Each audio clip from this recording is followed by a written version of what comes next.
Bismillahirrahmanirrahim. Semoga segala ujian, khususnya penyakit yang tengah kita hadapi bersama saat ini, COVID-19 atau yang dikenal dengan Corona, diberikan kekuatan kita semua untuk menghadapi musibah ini.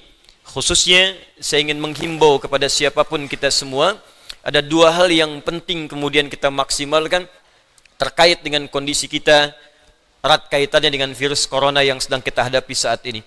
Yang pertama, kita mesti sadar bahwa anatomi tubuh manusia itu terdiri dari 3 bagian. Ini yang diinfokan dalam Al-Quran.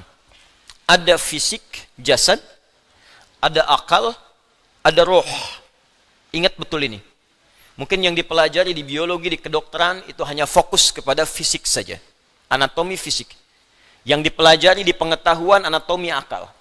Sedangkan roh, tempatnya bukan di pelajaran formal, tempatnya bukan di bidang kesehatan fisik. Ini terkait dengan nilai-nilai spiritual.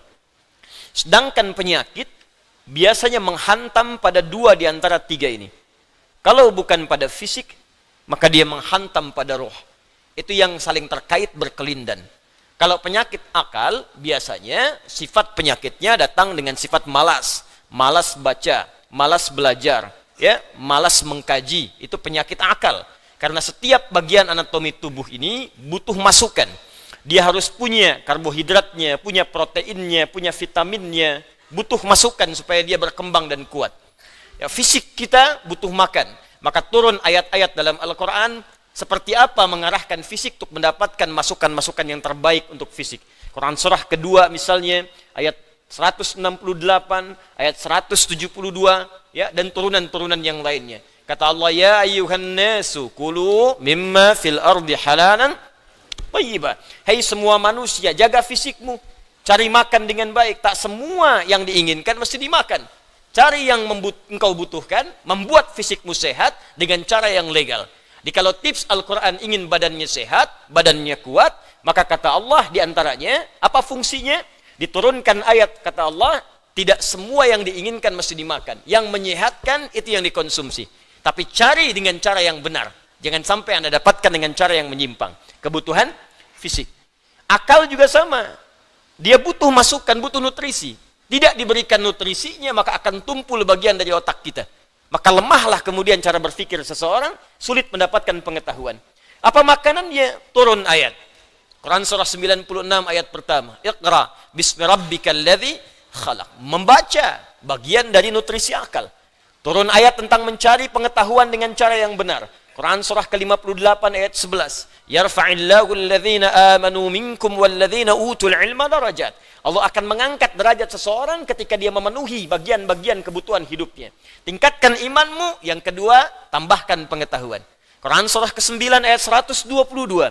وَمَا كَانَ الْمُؤْمِنُونَ لِيَنْفِرُوا كَافَّةً فَلَوْلَا نَفَرَ مِنْ كُلِّ فِرْقَةٍ مِنْهُمْ طَائِفَةٌ لِيَتَّفَقَّهُوا فِي الدِّينِ وَلِيُنْذِرُوا قَوْمَهُمْ إِذَا رَجَعُوا إِلَيْهِمْ لَعَلَّهُمْ يَحْذَرُونَ. Kata Allah, ayo belajar sampai paham, sampai mengerti. Kalau sudah pandai, balik ke kampung masing-masing, ajarkan orang di kampung supaya mendapatkan pengetahuan yang serupa. Nutrisi terkait akal. Ruh tidak banyak dipelajari. Sejak zaman Nabi, orang bertanya pada Nabi SAW, Muhammad, apa esensi roh? Bagaimana sifatnya? Bagaimana bentuknya? Apa nutrisinya? Turun Quran surah ke-17 ayat 85 untuk menjawabnya. Yas'alunaka 'anir ruh. Qulir ruhu min amri rabbi wa ma utitum minal ilmi illa qalila. Muhammad SAW, mereka semua banyak bertanya kepadamu tentang esensi roh. Katakan pada mereka, roh itu urusanku. Semua infonya hanya dimiliki Allah Subhanahu wa ta'ala. Dan kalian tidak diberi pengetahuan kecuali sedikit. Sedikit untuk urusan fisik, silahkan. Ya, gali, analisis terkait tentang fisik, bedah. Dapatkan kebutuhannya, teliti bagian-bagiannya, dapat kita infonya. Tentang akal, silahkan temukan, kreasi. Dapatkan ciri-ciri pengetahuan yang baru, bidang-bidangnya, turunan-turunannya. Tapi roh, kata Allah, hanya aku yang tahu nutrisinya. Maka diturunkanlah kemudian nutrisi roh untuk menguatkan nilai spiritual seseorang yang bisa menguatkan fisik dan akalnya. Awas, hati-hati ya. Kalau fisiknya sakit, tapi rohnya sehat, itu boleh jadi daya tahan tubuhnya semakin kuat. Dalam arti, bisa jadi, walaupun fisiknya kurang sehat, tapi rohnya kuat, dia bisa menjalani kehidupan dengan baik. Tapi kalau rohnya sakit, walaupun fisiknya terlihat sehat, sesungguhnya dia dalam keadaan selemah-lemahnya dalam beraktivitas. Nanti kita akan buktikan. Ya. Apa nutrisinya? Ibadah. Karena itu tidak ada nutrisi terbaik bagi roh kecuali ibadah. Untuk itulah kita diperintahkan sholat, diperintahkan mengaji, diperintahkan puasa, diperintahkan baca Al-Quran, diperintahkan tahajud. Apa esensinya? Untuk memberikan masukan kepada roh. Berikan makanannya supaya dia sehat. Berikan makanannya supaya dia kuat. Apa kaitan dengan kondisi saat ini? Dari hal yang saya paparkan ini, teman-teman sekalian, maka kita bisa bersama-sama menghadapi, ya, musibah yang tengah kita alami saat ini dengan virus corona. Kita bagi pada dua bagian. Pertama, secara fisik, rujuk Kementerian Kesehatan, bagaimana informasi dari pemerintah yang disampaikan kepada kita, kita ikuti itu. Ya. Perilaku hidup yang sehat, ya, kemudian cari makanan yang dibutuhkan yang kuat, hindari begini begitu, tipsnya kita ikuti. Karena itu ikhtiar, ya, ikhtiar secara fisikal yang kita bisa ikuti pedoman-pedomannya. Tapi ada bagian juga yang sangat penting yang terkait dengan pedoman roh. Karena sekuat-kuatnya fisik, kalau rohnya lemah, maka akan berpengaruh pada ketahanan fisiknya. Saya beri contoh sederhana begini. Fisiknya kelihatan sehat, tidak ada luka, nggak ada masalah. Cuma rohnya sakit. Iri hati, dengki, perasaan pesimis, perasaan tak enak hati. Itu ketika terjadi menimpa roh, dampaknya pasti akan hadir ke fisik. Sakit iri hati, hatinya rohnya yang sakit, fisiknya kuat. Tapi makan jadi nggak enak. Ketemu orang jadi nggak nyaman. Tidur jadi nggak enak, terbawa ke fisik. Sebaliknya penyakit fisik, kalaupun rohnya bagus, fisiknya kena penyakit, tapi tetap beraktivitas akan tetap semangat.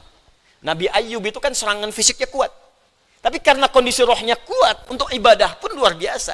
Baru saat kondisi penyakit mengganggu kepada ibadahnya, baru mohon kepada Allah Subhanahu wa Ta'ala diberikan kesembuhan. Baik. Karena itu, terkait dengan ini, saya ingin memberikan pendekatan-pendekatan spiritual, bagaimana kita bisa menguatkan roh, sehingga daya tahan tubuh kita untuk terbantu, ya, bisa menguatkan diri, dan setidaknya membangun kepercayaan diri, agar kita tetap beraktivitas dengan sempurna dan sebaik-baiknya. Ini penting saya sampaikan, karena beberapa pekan ini, saya menerima pesan, tidak hanya dari Indonesia, tapi dari saudara-saudari kita yang di luar negeri, khususnya di bilangan Korea, kemudian ada di Jepang, di beberapa tempat bahkan yang jangankan untuk ta'lim, untuk sekedar sholat berjamaah pun sekarang belum diizinkan untuk berada di masjid atau di tempat-tempat terbuka karena dikhawatirkan tersebarnya dengan mudah virus COVID-19 ini. Ya, kita turut mendoakan insyaallah semoga Allah ringankan, mudahkan dan hilangkan, ya, penyakit yang dimaksudkan sehingga memudahkan saudara-saudari kita untuk beribadah kembali dengan baik. Ya, kemudian yang kedua saya ingin ajarkan zikir dalam Al-Quran yang bisa menguatkan roh tatkala dilanda penyakit-penyakit semacam yang kita hadapi pada saat ini. Satu, jika kita tidak tertimpa dengan penyakitnya, tapi khawatir itu hadir di lingkungan kita, maka diajarkan doa oleh Al-Quran terkait doa yang pernah dibacakan Nabi Ibrahim alaihissalam. Salah satunya terdapat di Quran surah ke-26 Asy-Syu'ara ayat ke-80.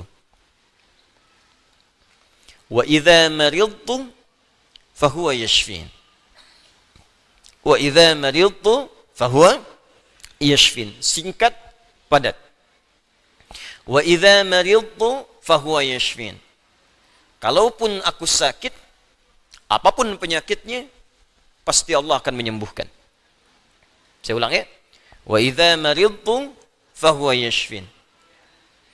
Kalaupun aku ditimpa penyakit, apapun penyakitnya, pasti Allah sembuhkan.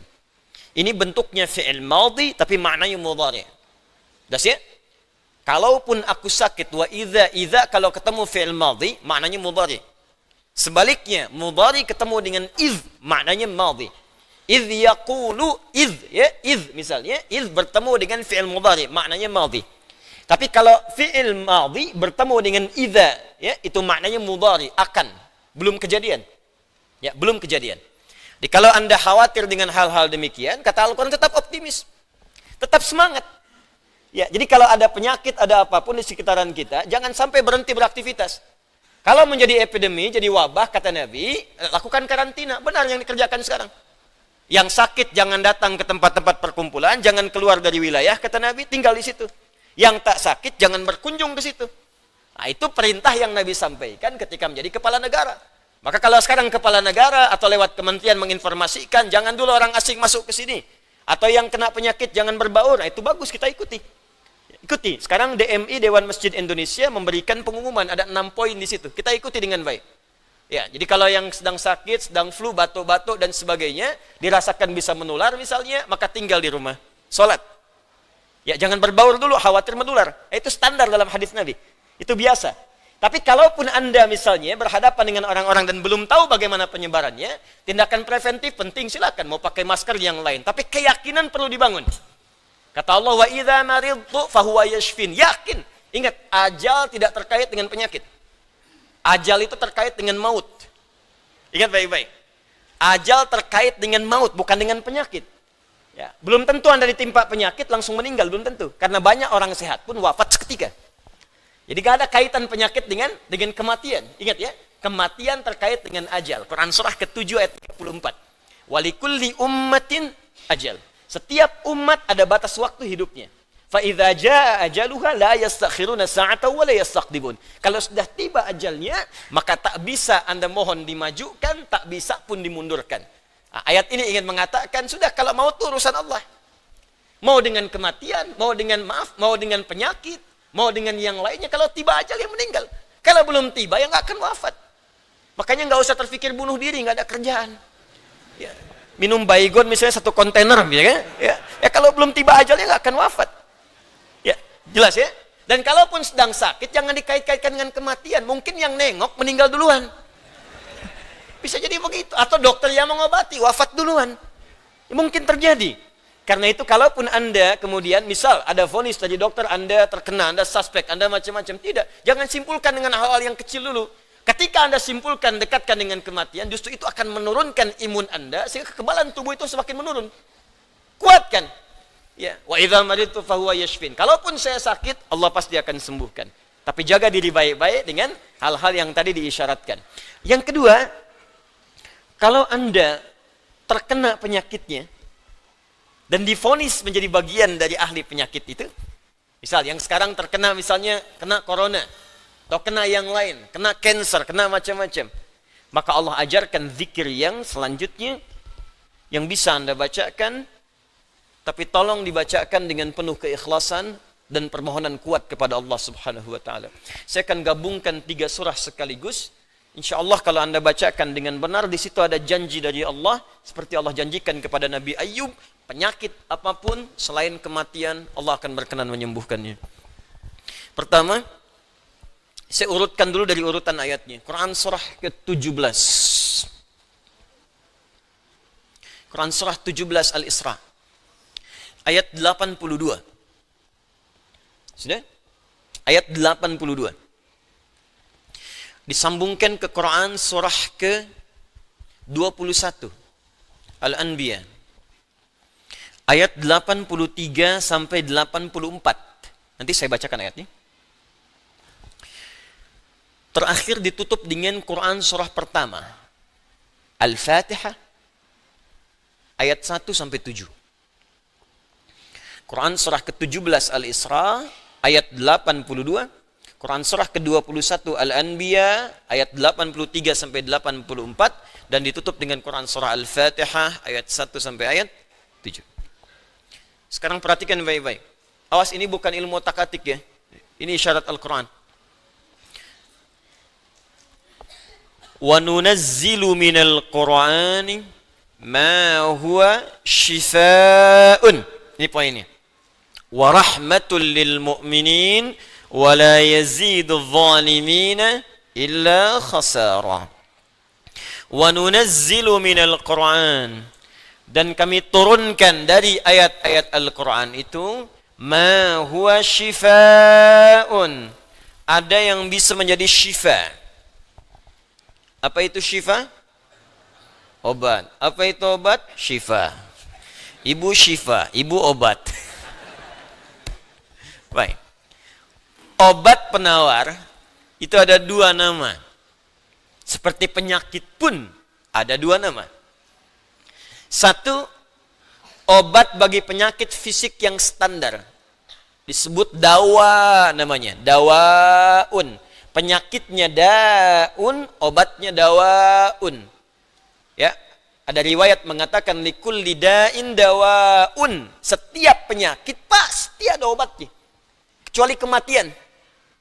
Ya, kecuali kematian. Selain kematian, kata Nabi ada obatnya. Ya, kalau kita mau kreatif, kita dapatkan analisis, dapatkan hadir. Ya, likulli da'in dawaun. Da itu penyakit fisik. Ya, pusing, sakit perut, sakit gigi, macam-macam. Kata Nabi, Anda kreatif, dapat obatnya. Obat untuk fisik ini disebut dawa namanya. Ada yang kedua, disebut dengan maradun. Maradun.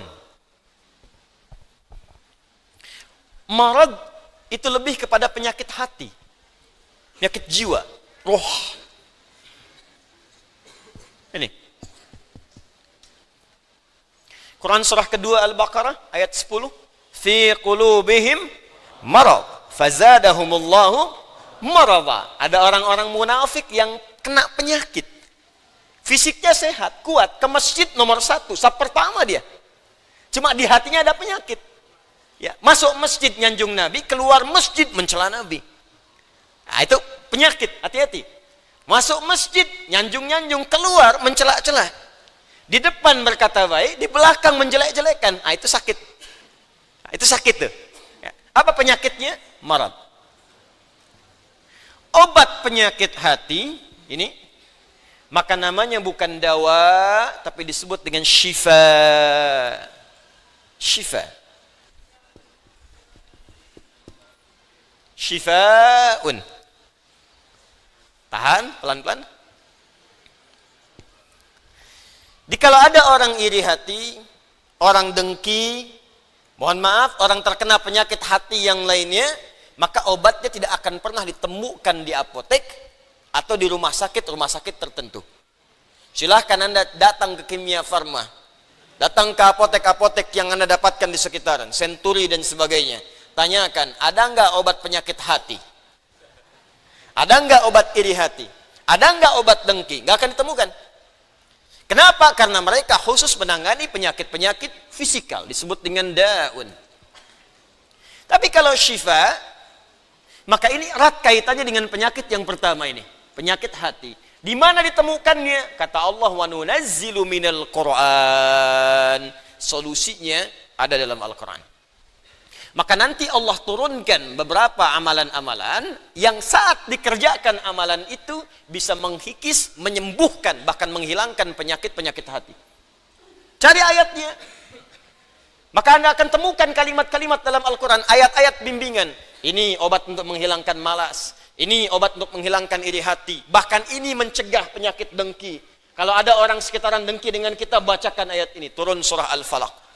Kalau ada orang munafik, bacakan surat yang ini. Kalau ada orang ini, bacakan surat yang ini. Nah, pencegahan-pencegahannya, obatnya ditemukan bagiannya di Al-Quran. Tapi syifa juga memiliki makna yang kedua. Dia adalah obat bagi penyakit fisik yang sudah sulit ditemukan obat dan penawarnya. Kalau dokter sudah mengatakan, sudah ini nggak ada obatnya, ini belum ditemukan penawarnya, maka Allah turunkan kemudian beberapa ayat dalam Al-Quran berupa zikir-zikir tertentu yang kalau dilakukan dengan benar, maka melahirkan penawar yang tidak ditemukan secara fisikal. Apa diantaranya? Yuk kita bacakan Quran surah ke-21 Al-Anbiya ayat ke-83 sampai 84. Kenal Nabi Ayub? Bagus. Ada yang kenal di sini. Baik. Bukankah ujian Nabi Ayub salah satunya kena penyakit fisik? Bukankah ujian Nabi Ayub alaihissalam salah satunya kena penyakit fisik? Ya. Pertama ujian harta, habis semua asetnya. Yang kedua ujian keluarga, wafat semua anaknya. Yang kedua, ketiga ujian fisik. Diuji dengan penyakit, maaf, yang belum ditemukan obatnya, tidak akan pernah dirasakan orang sebelumnya, tidak dialami orang setelahnya, saking parahnya penyakitnya. Dokter mengatakan sudah nggak ada obat. Orang mengatakan secara klinis mustahil sembuh, nggak ada obatnya. Maka apa yang dikerjakan oleh Nabi Ayyub alaihissalam? Ingat, ini pesan dari Al-Quran. Ada isyarat begini. Ketika manusia mengatakan, makhluk mengatakan ini mustahil, itu tanda pertama dari Allah supaya langsung kita diminta untuk memohon kepada Allah Subhanahu wa Ta'ala. Jadi kalau ada orang mengatakan ini nggak bisa, itu langsung tanda langsung dari Allah supaya tinggalkan pendapat makhluk, minta kepada Khalik. Itu poinnya. Makanya seringkali ujian penyakit itu diantaranya mendorong kita untuk mendekat kepada Allah. Jadi kalau Anda diberikan penyakit sampai parah, nggak menyebut nama Allah juga, perlu dikasih apa lagi supaya ingat sama Allah? Jadi kalau diberikan yang paling parah, nggak sempat menyebut nama Allah juga, Anda perlu dikasih apa lagi? Karena itu seringkali ujian itu, kata Nabi, jika Allah mencintai seorang hamba, diberikan ujian supaya dekat dengan Allah. Innallaha idza ahabba 'abdan ibtala. Allah itu kalau sudah cinta dengan seorang hamba, diberikan ujian supaya ingat, nyebut. Mungkin sebentar lagi wafat, sebut nama Allah, dekatkan diri dengan Allah. Makanya, maaf ya, nikmat kesehatan itu berharga ketika sakit. Ya, syukur nikmat itu datang ketika sakit. Peningkatan ibadah hadir ketika sakit. Begitu diuji, ingat Allah. Nah, ini yang dikerjakan Nabi Ayyub alaihissalam. Begitu penyakitnya sudah mulai mengganggu beliau ibadah, maka perhatikan zikirnya. Amalkan ini, bacakan dengan penuh ketulusan. Wa ayyuba, dan kami buka kisah Ayyub alaihi salam. Idh nada rabbahu anni massani yadurru wa anta arhamur rahimin. Ini zikirnya. Anni massani yadurru wa anta arhamur rahimin. Anda boleh bacakan dari sini. Ya, anni massani yadurru wa anta arhamur rahimin. Allahumma anni massani yadurru wa anta arhamur rahimin. Allahumma anni massani yadurru wa anta arhamur rahimin. Dalam tahajud Anda mohon kepada Allah. Yang divonis misalnya matanya sulit sembuh, yang divonis misalnya ini penyakit gak mungkin sembuh, yang divonis cancer macam-macam, minta Allahumma anni massani yadurru wa anta arhamur rahimin. Ya Allah, penyakit ini sudah mulai mengganggu saya untuk bisa fokus ibadah kepadamu. Ini kuncinya. Jadi kalau bacakan ayat ini, arahkan ke kepentingan ibadah, jangan cuma minta sembuh. Sebab yang pengen sembuh pun banyak. Jangankan Anda, yang lain pun pengen sembuh. Apa motivasinya supaya Allah cepat sembuhkan kita? Maka dekatkan kesembuhan itu pada kepentingan ibadah. Minta, ya Allah saya pengen sholat. Berikan kesembuhan pada kaki saya untuk bisa melangkah. Ya. Ini peserta karantina Al-Quran, mungkin sebentar lagi akan datang kisahnya. Ada salah satu matanya yang gak berfungsi. Divonis gak bisa melihat. Gak bisa melihat salah satunya. Dia ikut karantina. Dia baca Quran dengan tulus, dia berdoa kepada Allah. Sekitar 2-3 hari yang lalu, tiba-tiba dia masuk kamar mandi, dapat cahaya, terbuka, melihat semua. Sekarang matanya bisa melihat normal dua-duanya. Minta, Allahumma anni massani yadurru wa anta arhamur rahimin. Sebentar.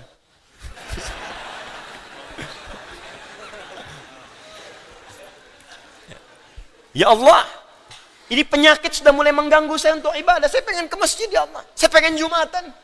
Saya pengen jamaah ya Allah. Cuman karena ini saya nggak bisa lagi jamaah. Bukankah engkau menyukai hambamu yang jamaah ya Allah? Bukankah engkau menyukai hambamu yang sholat bersama ya Allah?